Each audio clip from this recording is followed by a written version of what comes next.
The discovery of an endangered frog on a Melbourne school oval has led to the creation of a thriving amphibian habitat.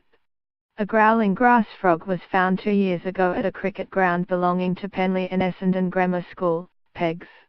Teacher Alex Scott said ground staff discovered the frog while removing the oval's goalposts at the end of the football season. They saw a frog there in one of the holes for the football goals, Mr. Scott said. They sent me the photo and I contacted someone at Melbourne Water and they helped me identify it as a growling grass frog. Melbourne Water's James Fraser said the frogs probably moved to the field from the nearby Maribyrrong River. Mr. Fraser said the oval's irrigation provided a nice wet environment with lots of bugs for the frogs to eat.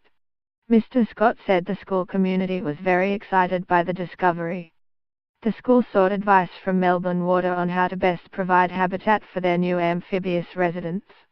Within 6 months we had a pond built here and ever since then we can't keep the kids away, he said. They can't keep the frogs away either.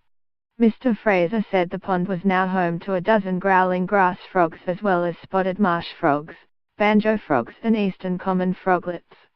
The school has been using our frog census app to track the development of this pond from a freshly developed and planted site into a frog habitat, Mr. Fraser said.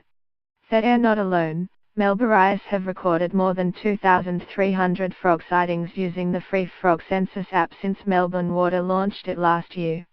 Mr. Scott said since the original frog sighting, more than 120 students had joined the school's conservation club. They're always down here checking out the different species of frogs we've got here and are just super keen to get a hands-on experience with nature, he said. Student Erica Friedel said members of the club were heavily involved in making the pond a comfortable home for their amphibious friends. We have a huge role in keeping the plants well. And putting plants in, making sure they have habitat. The students also set camera traps to try to keep track of the frog population, she said. Fellow student Alistair McKay was lucky enough to have spotted one of the growling grass frogs.